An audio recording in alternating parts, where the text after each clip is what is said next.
दहशत गर्दी से कैसे लड़ना है, इस अहम तरीन मसले पर वफाक और सूबा खैबर पख्तूनख्वा जो हैं एक दूसरे के आमने सामने आ गए हैं।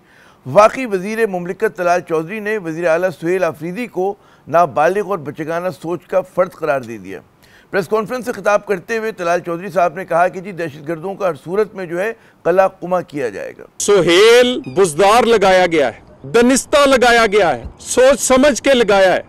कम अकल और बचगाना सोच वाला बंदा लगाया जाए, वो सियासी पॉइंट स्कोरिंग और अपने बानी को खुश करने के लिए बयानात और इस तरह के ड्रामे करे। सुहेल आफरीदी और उनकी गुफ्तगू जो है वफाकी हुकूमत को बुरी तरह से खल रही है।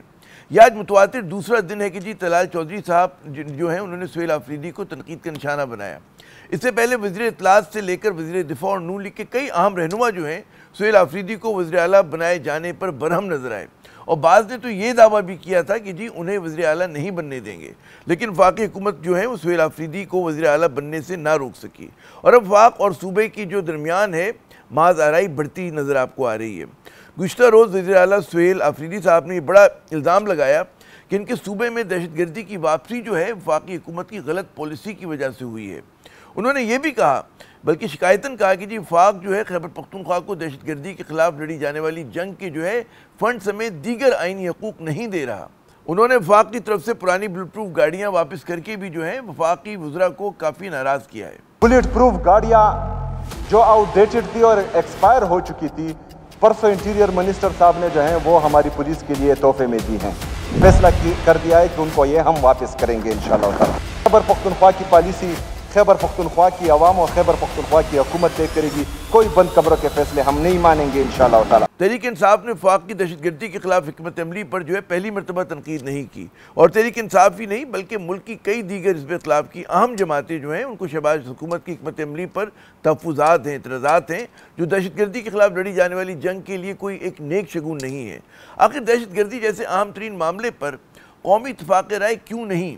इस मामले पर इत्तफ़ाक़ राय पैदा करने और इत्तेमाद साजी के लिए क्या हुकूमत ने तहरीक इंसाफ, इसकी सूबाई हुकूमत और दीगर जमातों के साथ मिल बैठने की कोशिशें की भी हैं कि नहीं?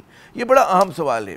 ये भी उतना ही अहम सवाल है कि जी हुकूमत जो है वो क्यों हिकमत अमली पर इख्तिलाफ, जो कहते हैं जब कोई इख्तिलाफ करता है तो उसको दहशत गर्दों की हिमायत तस्वुर करती है। KP एक अहम जो है स्टेक होल्डर है इस मामले पर, वहाँ के नुमाइंदों की राय को अहमियत क्यों नहीं और इनके तहफ़्फ़ुज़ात क्यों दूर नहीं किए जा रहे? ये भी बड़ा अहम सवाल है। अगर आदाद शुमार की बात की जाए तो PDM के दौरे अव्वल और फिर दोयम में जो है दहशत गर्दी के वाक़यात बढ़ने का जो इल्ज़ाम है गलत नहीं है। Pakistan institute for conflict and security studies जैसे मोतबर इदारे के आदाद शुमार के मुताबिक 2014 में 1609 दहशत गर्द हमले हुए जो उस वक्त से लेकर अब तक की बुलंद तरीन शरह है। इन हमलों में कुल 2552 अफराद जो हैं हलाक हुए, इसमें सिक्योरिटी फोर्सेस के लोग भी थे और दहशतगर्द भी थे। इन हमलों में कुल 2552 अफराद हलाक हुए, इनमें 688 दहशतगर्द और 593 जो हैं सिक्योरिटी एहलकार शामिल हैं।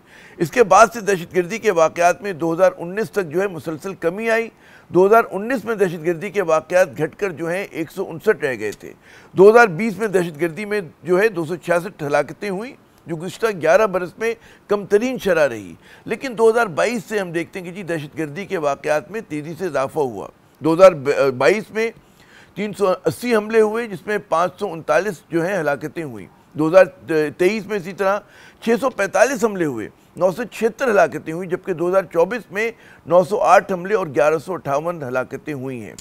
2025 में जो आप पहले 9 माह की बात करें सितंबर के आखिर तक 796 हमले हुए, 1100 कहते हैं ना 67 लोग जो हैं उसमें हलाक हुए।